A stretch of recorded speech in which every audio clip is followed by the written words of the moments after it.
Hey, everybody. You're about to hear a synopsis of the movie The Messenger. Enjoy watching. While serving in Iraq, Will Montgomery suffered injuries to his eye and leg.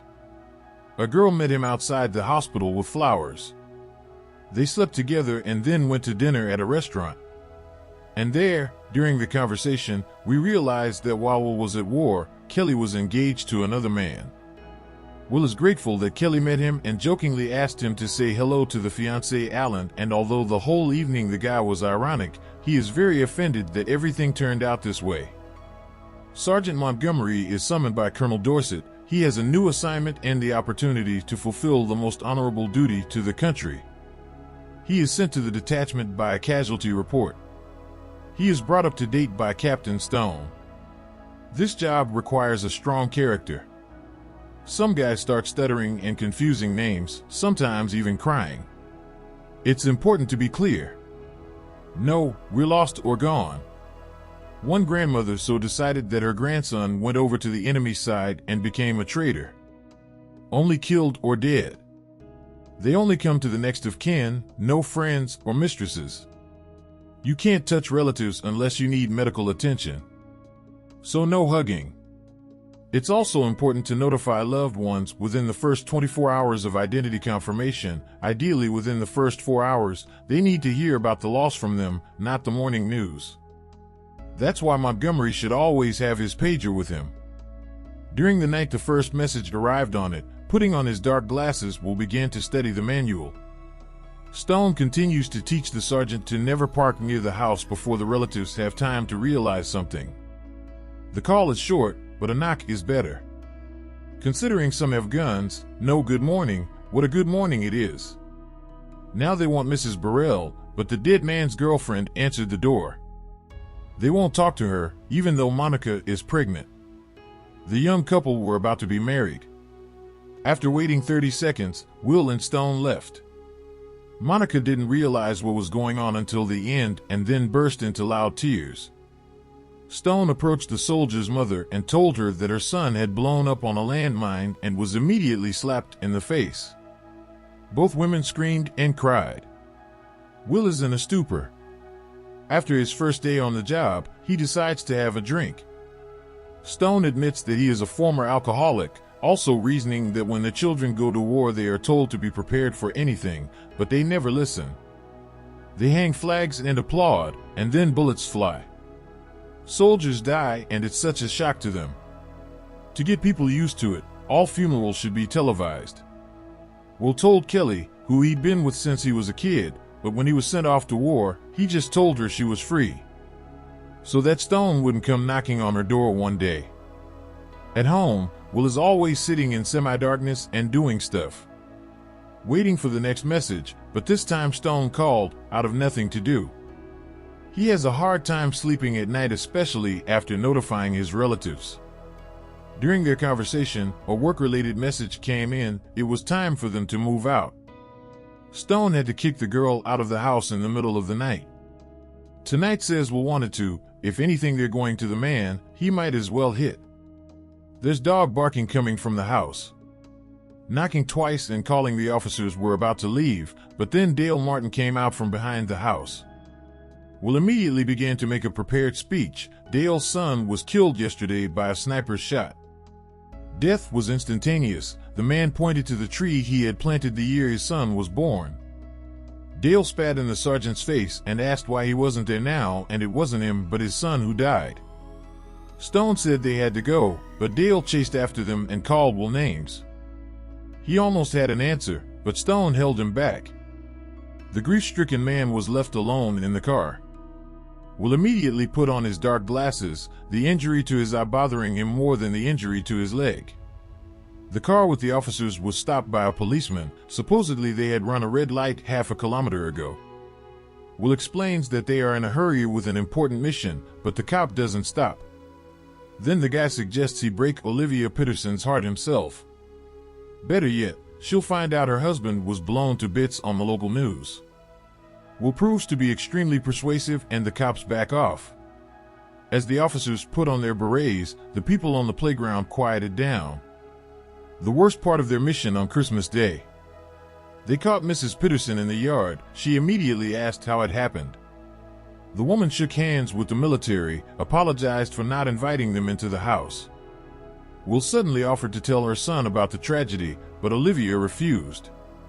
She thanked the men. The widow realizes what a hard job it is. Will froze in place. "It's the first time I've ever seen that," Stone says. "She's definitely sleeping with someone. She just washed a man's shirt." That evening, Will is in the car outside Olivia's house. She doesn't have a lover. He has no particular desire to hang out with a co-worker at the bar tonight, but Stone convinces him to stay. Willa reveals that his father is dead and his mother has lost her mind. Stone shares that he joined the army on a dare and stayed. He's sure the sergeant isn't going anywhere either, even though he only has 3 months left to serve. Will continues to follow the widow. She yelled at the recruiters who were brainwashing the kids at the mall. Will offered to help the woman, and after being rebuffed, he then picked her up with her son at a bus stop. The guy justifies that he was at the mall by accident. Will didn't go home right away. He went to repair Olivia's car. She says that it would be nice to buy a new one, somehow wrong to do it on payment for her husband. A new message catches Will at the gym. Stone suspects his partner's trying to get the girl into bed. She's got no conscience. She'll go crazy if she does. A man opens up to the officers and claims there's no Mrs. Galindo living here. But it turns out his daughter got married in secret from her father. Stone interrupted the family scene and informed the girl that her husband had blown himself up with an improvised explosive device. She screamed and clung to her comforting father's shoulder. Will is drinking at the bar again. There was just celebrating the return of a local kid from the army. He was telling the company about a redneck soldier. The story was funny, everyone was having fun, but it ended with the soldier being riddled with bullets. The boy did not immediately understand why everyone suddenly became sad. Only Will understands how he feels. He returns from the war as if from another planet. Stone is a master of shooting girls, telling them about his exploits on the battlefield. Olivia's husband's military funeral is taking place. Will watches her from the sidelines. The woman notices it. Next time, the officers had to bring an interpreter with them because Mr. Vasquez doesn't speak English. A man is told his daughter died in a helicopter crash. There is a small child playing on the floor. Mr. Vasquez bursts into tears. Will is holding back his emotions as best he can. Kelly leaves him a message on his phone and apologizes for the wedding invitation. She asks him not to come. She and Alan had a huge fight over it. Will falls asleep on the floor and arrives at Olivia's the next day and presents the kid with his unit's flag. Will offers his help again, but Olivia is going to move somewhere else. She's used to constantly moving because of her husband. For the first time, the woman made a return move and invited the guy to stay for pizza, but the conversation didn't go particularly well.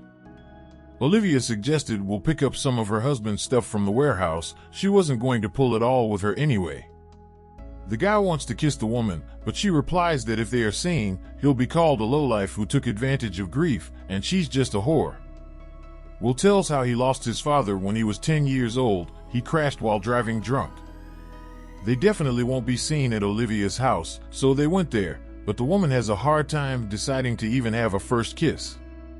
She first wanted to leave for the shower, then tearfully offered coffee. Eventually Olivia said she couldn't. The woman talks about her husband. He couldn't be at home anymore. She, on the other hand, was glad when he left. That said, she missed him, but only because of the guy he was years ago. The other day Olivia found his old shirt and it reeked of rage and fear. The man he had become was there. He started hurting her and her son. That man was dead, but Olivia still wanted to wash the shirt. She shouldn't have invited Will. She thinks she loves her husband even more now than she did before. As Olivia left, the boy asked to stay at her house a little longer. He's comfortable here. When a soldier dies on a covert mission, the army calls it an accident to justify the next death. Another soldier dies falling into a ditch. They call it a battlefield death to give it some meaning. An elderly couple, bereft of their son, were shopping in a store. Hearing the right name, Will delivers the terrible news right there. The man vomited and the sergeant hugged the inconsolable parents and helped them up. Stone came down hard on the rookie for violating protocol and touching the relatives. Will took offense to the captain and refused to get in the car. He returned home late that night on foot. Stone suggests that he needs a vacation. They agree that they will take a vacation together with the girls. One of them just happens to have an empty cabin in the woods while Stone and his girlfriend yell and moan all over the house. Will and his date modestly wait out their coitus outside. All weekend long, the partners stay dry. Stone reproaches Will for taking things too personally. They passed by young people on jet skis and Splashed Stone swore at them. The guys were offended, so they came to confront him.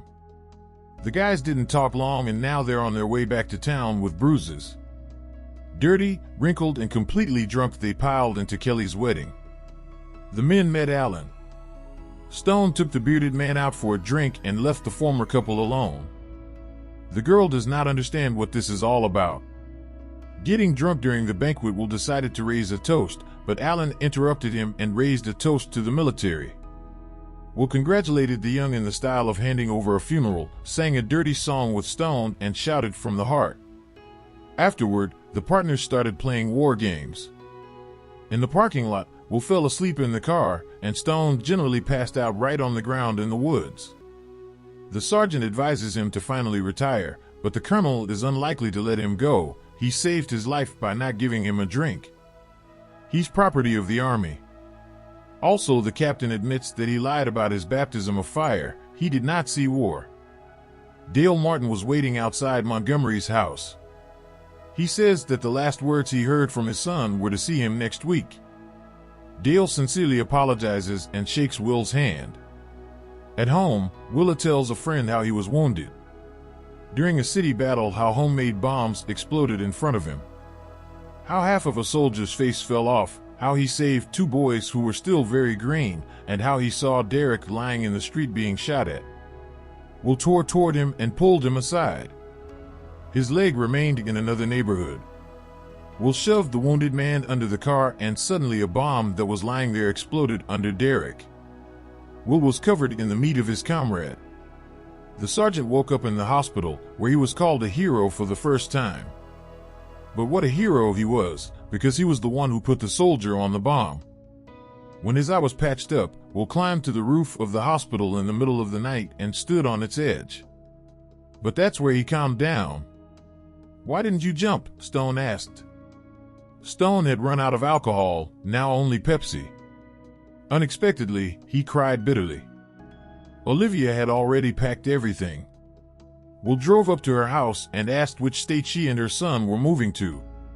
The sergeant throws the last boxes into the car. He wants to take the last chance and asks for their exact address.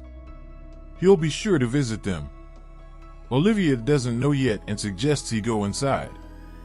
Will writes his address and Olivia is sure to send him a letter. A new dawn is coming for both of them.